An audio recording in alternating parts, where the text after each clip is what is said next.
ವೀಕ್ಷಕರೇ ನಮಸ್ಕಾರ. ಇವತ್ತಿನ ಕೃಷಿ ವಾರ್ತೆಗೆ ಸ್ವಾಗತ. ನಾನು ಕೃತಿಕಾ. ಮೊದಲಿಗೆ ಮುಖ್ಯಾಂಶಗಳು.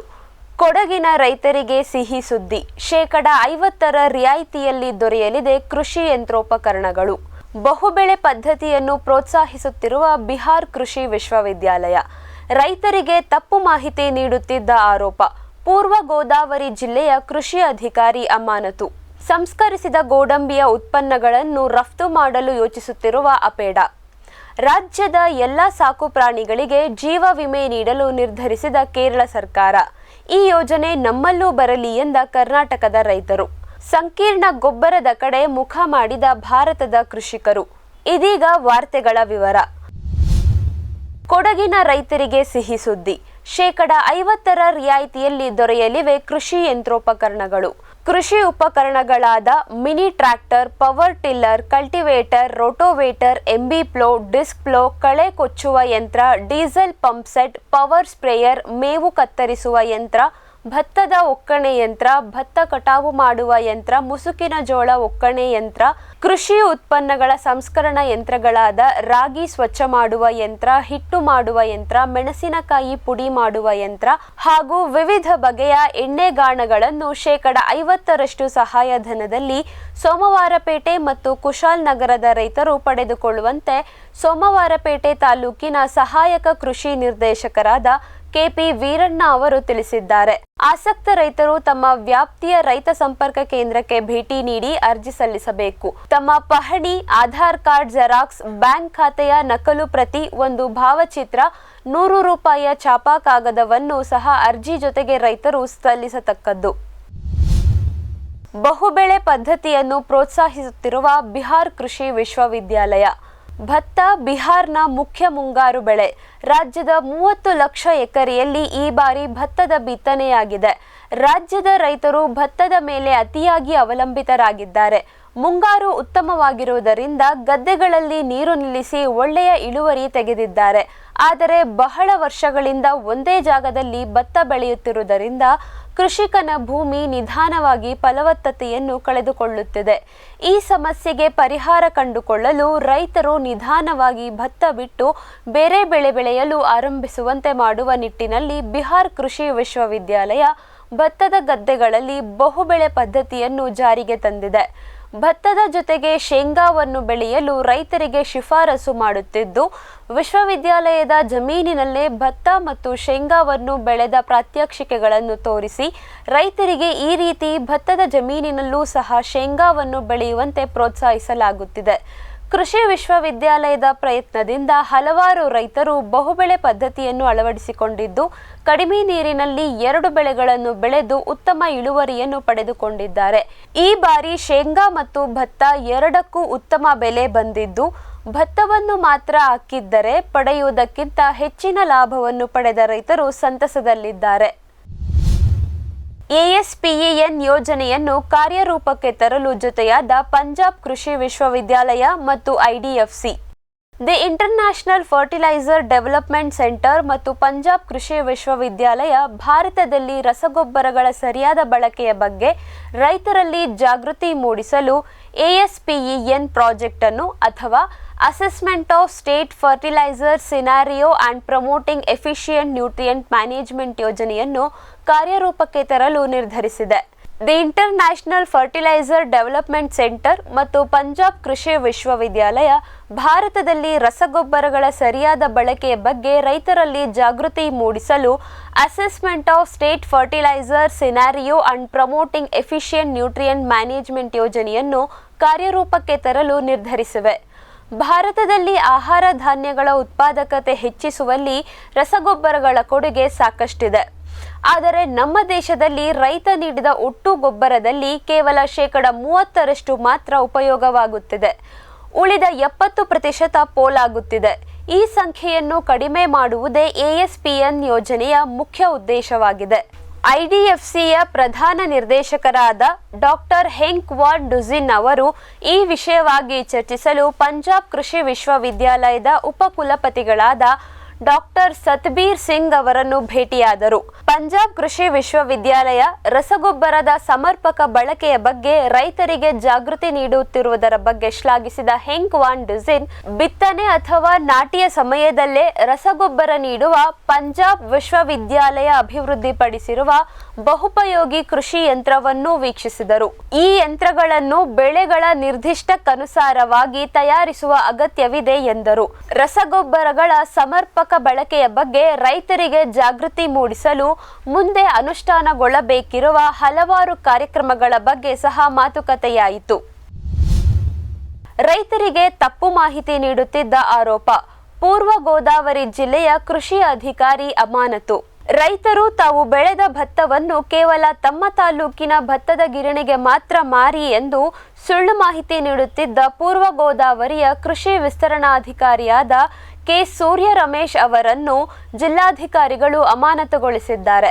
ಪೂರ್ವ ಗೋದಾವರಿ ಜಿಲ್ಲೆಯ ರಾಜಾನಗರಂ ತಾಲೂಕಿನ ರೈತರು ತಾವು ಬೆಳೆದ ಭತ್ತವನ್ನು ಕೇವಲ ತಮ್ಮ ತಾಲೂಕಿನ ಗಿರಣಿಗೆ ಮಾತ್ರ ಮಾರಬೇಕು, ಹೊರಗಡೆ ಮಾರುವುದನ್ನು ಕೃಷಿ ಇಲಾಖೆ ನಿಷೇಧಿಸಿದೆ ಎಂದು ಸೂರ್ಯ ರಮೇಶ್ ಅವರು ಬಹಳಷ್ಟು ರೈತರಿಗೆ ಕಳಿಸಿದ್ದ ಆಡಿಯೋ ಸಂದೇಶವೊಂದು ವೈರಲ್ ಆಗಿತ್ತು.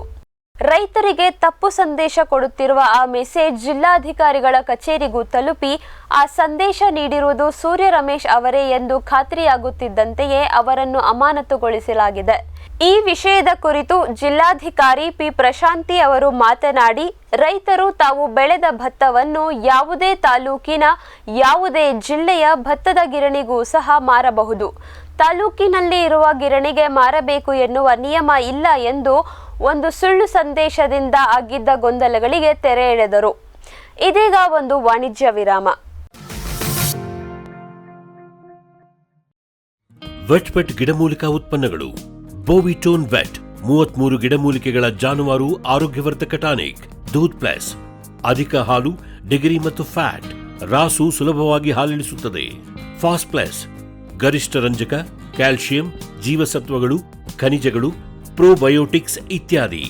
ಹಸು, ಎತ್ತು, ಎಮ್ಮೆ, ಕೋಣ, ಹಂದಿ, ಕುರಿ, ಆಡು, ಕೋಳಿಗಳಿಗೆ ವೆಟ್ ಪೆಟ್ ಫಾರ್ಮುಲೇಷನ್ಸ್ ಉತ್ಪಾದನೆ, ಶ್ರಮಜೀವಿಯಿಂದ ಸರಬರಾಜು. ಜಾಣ ಹೈನುಗಾರನ ಜಾಣ್ಮೆಯ ಆಯ್ಕೆ ವೆಟ್ ಪೆಟ್ ಉತ್ಪನ್ನಗಳು. ಸಮೃದ್ಧ ಸಾವಯವ ಗೊಬ್ಬರ, ಎಂಎಸ್ಜಿಪಿ ಮತ್ತು ಕೆಸಿಡಿಸಿ ಉತ್ಪಾದನೆ, ಫಾರ್ಮ್ ಟಿವಿಯಿಂದ ಸರಬರಾಜು. ಅತಿ ಕಡಿಮೆ ಬೆಲೆಗೆ ಅತ್ಯುತ್ತಮ ಗೊಬ್ಬರ. ಇಲ್ಲ ಭಾರಲೋಹ, ಕೃಷಿ ವಿಶ್ವವಿದ್ಯಾಲಯದಿಂದ ಪರೀಕ್ಷಿತ. ಸಾವಯವ ಇಂಗಾಲ, ಎನ್ಪಿಕೆ, ಪಿಎಚ್, ಇಸಿ ಎಲ್ಲ ನಿಗದಿತ ಮಿತಿಯಲ್ಲಿ. ಅಡಿಕೆ, ತೆಂಗು, ಬಾಳೆ, ಕಾಫಿ, ದಾಳಿಂಬೆ, ದ್ರಾಕ್ಷಿ, ಕಬ್ಬು, ಭತ್ತ, ಜೋಳ, ಹತ್ತಿ ಹೀಗೆ ಎಲ್ಲಾ ಬೆಳೆಗಳಿಗೂ ಪ್ರಶಸ್ತ. ಜೀವಂತ ಮಣ್ಣು, ಸಮೃದ್ಧ ಬೆಳೆ, ಅತ್ಯಧಿಕ ಲಾಭಕ್ಕೆ ಬಳಸಿ ಸಿಟಿ ಕಾಂಪೋಸ್ಟ್. ವೆಟ್ ಪೆಟ್ ಗಿಡಮೂಲಿಕಾ ಉತ್ಪನ್ನಗಳು. ಮೇಷ ಟಾನಿಕ್, ಕುರಿ ಮತ್ತು ಆಡುಗಳ ಒತ್ತಡ, ರೋಗ, ಕ್ರಿಮಿ ನಿವಾರಕ, ಹೆಚ್ಚಿನ ಬೆಳವಣಿಗೆ. ಕುಕ್ಕುಟ ಟಾನಿಕ್, ಕಡಿಮೆ ಆಹಾರ, ಉತ್ತಮ ಆರೋಗ್ಯ, ಕೋಳಿಗಳ ಅಧಿಕ ಬೆಳವಣಿಗೆ. ಕೆಚ್ಚಲು ಕೇರ್, ಕೆಚ್ಚಲು ಬಾವು ಬರದಂತೆ ತಡೆಯಲು, ಬಂದರೆ ಬಾವು ನೋವು ಶಮನಕ್ಕೆ. ವೆಟ್ ಪೆಟ್ ಉತ್ಪಾದನೆ, ಶ್ರಮಜೀವಿಯಿಂದ ಸರಬರಾಜು. ಜಾಣ ಹೈನುಗಾರನ ಜಾಣ್ಮೆಯ ಆಯ್ಕೆ ವೆಟ್ ಪೆಟ್ ಉತ್ಪನ್ನಗಳು.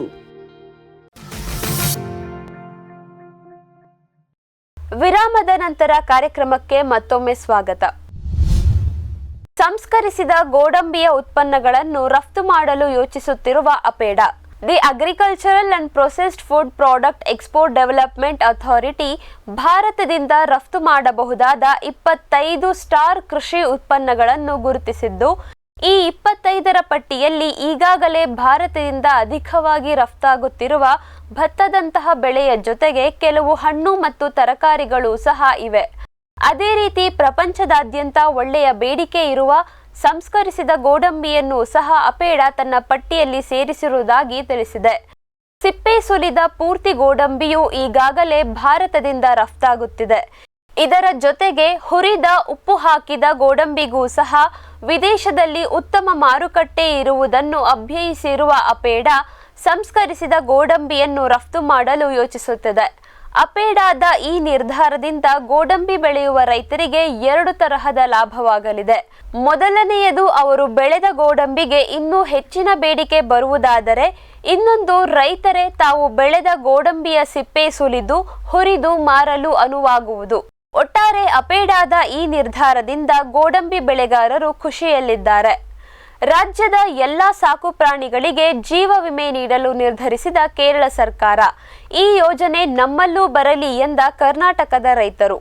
ಹೈನುಗಾರಿಕೆ ಮತ್ತು ಪಶುಸಂಗೋಪನೆಗೆ ಹೆಚ್ಚಿನ ಒತ್ತು ಕೊಡಲು ನಿರ್ಧರಿಸಿರುವ ಕೇರಳ ಸರ್ಕಾರ ಇದೀಗ ತನ್ನ ರಾಜ್ಯದಲ್ಲಿ ರೈತರು ಸಾಕುತ್ತಿರುವ ಪ್ರತಿಯೊಂದು ಪ್ರಾಣಿಗಳಿಗೆ ಜೀವ ವಿಮೆ ನೀಡಲು ನಿರ್ಧರಿಸಿದೆ.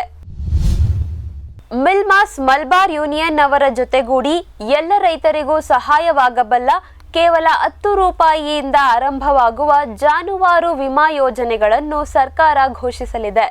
ಸರ್ಕಾರದ ಈ ನಿರ್ಧಾರದಿಂದ ಪಶುಸಂಗೋಪನೆಗೆ ಹಿಂದೇಟು ಹಾಕುತ್ತಿರುವ ರೈತರು ನಿಶ್ಚಿಂತೆಯಿಂದ ಜಾನುವಾರುಗಳನ್ನು ಸಾಕಲು ಮುಂದೆ ಬರುತ್ತಾರೆ ಎನ್ನಲಾಗಿದೆ. ಕೇರಳಕ್ಕೆ ಹೋಲಿಸಿದರೆ ಕರ್ನಾಟಕದಲ್ಲಿ ಜಾನುವಾರುಗಳನ್ನು ಸಾಕುವ ರೈತರ ಸಂಖ್ಯೆ ಹೆಚ್ಚಿದೆ. ಹಾಲಿಗಾಗಿ ಆಕಳು, ಎಮ್ಮೆ, ಮಾಂಸಕ್ಕಾಗಿ ಕುರಿ, ಆಡು, ಕೃಷಿ ಕೆಲಸಗಳಿಗಾಗಿ ಎತ್ತು, ಕತ್ತೆ ಮುಂತಾದ ಪ್ರಾಣಿಗಳನ್ನು ಕರ್ನಾಟಕದ ರೈತರು ಸಾಕುತ್ತಲೇ ಬಂದಿದ್ದಾರೆ. ಹಾಲಿಗಾಗಿ ಆಕಳು, ಎಮ್ಮೆ, ಮಾಂಸಕ್ಕಾಗಿ ಕುರಿ, ಆಡು, ಕೃಷಿ ಕೆಲಸಗಳಿಗಾಗಿ ಎತ್ತು, ಕತ್ತೆ ಮುಂತಾದ ಪ್ರಾಣಿಗಳನ್ನು ಕರ್ನಾಟಕದ ರೈತರು ಸಾಕುತ್ತಲೇ ಬಂದಿದ್ದಾರೆ. ತಾವು ಸಾಕಿದ ಎಲ್ಲ ಪ್ರಾಣಿಗಳಿಗೂ ಸಹ ಅಗ್ಗದ ಪ್ರೀಮಿಯಂ ತುಂಬುವ ಜೀವ ವಿಮೆ ಮಾಡಿಸುವ ಯೋಜನೆ ಇಲ್ಲೂ ತನ್ನಿ ಎಂದು ರಾಜ್ಯದ ರೈತರು ಸರ್ಕಾರವನ್ನು ಕೋರಿದ್ದಾರೆ. ಕೋಳಿ ಸಾಕಣೆಯ ಕ್ಷೇತ್ರಕ್ಕೆ ಕಾಲಿಟ್ಟ ಅಲಾನಾ ಗ್ರೂಪ್ಸ್ ಕಂಪನಿ. ಸಂಸ್ಕರಿಸಿದ ಆಹಾರ ಪದಾರ್ಥಗಳ ರಫ್ತಿನಲ್ಲಿ ಮುಂಚೂಣಿಯಲ್ಲಿರುವ ಅಲಾನಾ ಗ್ರೂಪ್ಸ್ ಕಂಪನಿ ಇದೀಗ ಕೋಳಿ ಸಾಕಾಣಿಕೆಗೆ ಇಳಿಯುವ ನಿರ್ಧಾರವನ್ನು ತೆಗೆದುಕೊಂಡಿದೆ. ಕೋಳಿ ಸಾಕಲು ಬೇಕಾಗುವ ಎಲ್ಲ ಸೌಲಭ್ಯಗಳನ್ನು ತಾನೇ ಒದಗಿಸಿ ಸಾಕುವ ರೈತರಿಂದ ನೇರವಾಗಿ ಕೋಳಿಗಳನ್ನು ಖರೀದಿಸಿ ಅದರ ಮಾಂಸವನ್ನು ಸಂಸ್ಕರಿಸಿ ವಿದೇಶಗಳಿಗೆ ರಫ್ತು ಮಾಡುವ ಯೋಜನೆ ಅಲಾನಾ ಕಂಪನಿಯದ್ದಾಗಿದೆ. ಅದಕ್ಕಾಗಿ ಕಂಪನಿ ಸುಮಾರು $120 ಮಿಲಿಯನ್ ನಷ್ಟು ಹಣವನ್ನು ಹೂಡಲಿದೆ. 2026ರವರೆಗೆಲ್ಲ ಕೋಳಿ ಸಾಕಣೆ ಮತ್ತು ರಫ್ತಿನಿಂದ ಸುಮಾರು $300 ಮಿಲಿಯನ್ ನಷ್ಟು ಲಾಭ ತೆಗೆಯುವ ಗುರಿಯನ್ನು ಹೊಂದಿರುವುದಾಗಿ ಅಲಾನಾ ಗ್ರೂಪ್ ತಿಳಿಸಿದೆ. ಸಂಕೀರ್ಣ ಗೊಬ್ಬರದ ಕಡೆ ಮುಖ ಮಾಡಿದ ಭಾರತದ ರೈತರು. ದೇಶದೆಲ್ಲೆಡೆ ಡಿಎಪಿ ಗೊಬ್ಬರದ ಅಭಾವ ಆಗಿದ್ದರ ಬಗ್ಗೆ ನಾವು ಹಲವಾರು ಬಾರಿ ವರದಿ ಮಾಡಿದ್ದೆವು. ಇದೀಗ ಭಾರತದ ರೈತರು ಸಹ ನಿಧಾನವಾಗಿ ತಾವು ಹಾಕುವ ಗೊಬ್ಬರವನ್ನು ಬದಲಿಸುತ್ತಿದ್ದು, ಜಮೀನಿಗೆ ಸಾಮಾನ್ಯವಾಗಿ ನೀಡುತ್ತಿದ್ದ ಯೂರಿಯಾ, ಡಿಎಪಿ, ಎಂಒಪಿ ಬದಲಿಗೆ ಸಂಕೀರ್ಣ ಗೊಬ್ಬರಗಳನ್ನು ಕೊಡತೊಡಗಿದ್ದಾರೆ. ಇತ್ತೀಚೆಗೆ ರೈತರ ನಡುವೆ 90-ನಾಲ್ ಮತ್ತು 70-ನಾಲ್ ಗೊಬ್ಬರಗಳು ಹೆಚ್ಚು ಪ್ರಸಿದ್ಧಿಯಾಗತೊಡಗಿವೆ. ಕಳೆದ ವರ್ಷಕ್ಕೆ ಹೋಲಿಸಿದರೆ ಈ ವರ್ಷ ಅಕ್ಟೋಬರ್ನಲ್ಲಿ ಸಂಕೀರ್ಣ ಗೊಬ್ಬರಗಳ ಖರೀದಿ 11% ಹೆಚ್ಚಾಗಿದೆ. ಈ ಬದಲಾವಣೆಯನ್ನು ಖುಷಿಯಿಂದಲೇ ಸ್ವೀಕರಿಸಿರುವ ಗೊಬ್ಬರ ತಯಾರಿಕಾ ಕಂಪನಿಗಳು ವಿದೇಶದಿಂದ ಕಚ್ಚಾ ವಸ್ತುಗಳನ್ನು ತರಿಸಿಕೊಂಡು ಸಂಕೀರ್ಣ ಗೊಬ್ಬರಗಳನ್ನು ತಯಾರಿಸಲು ತೊಡಗಿದ್ದಾರೆ. ಇವಿಷ್ಟು ಇವತ್ತಿನ ಕೃಷಿ ವಾರ್ತೆ. ಕೃಷಿ ಕುರಿತಾದ ಇನ್ನಷ್ಟು ಕಾರ್ಯಕ್ರಮಗಳಿಗಾಗಿ ವೀಕ್ಷಿಸಿ ಫಾರ್ಮ್ ಟಿವಿ. ನಮಸ್ಕಾರ.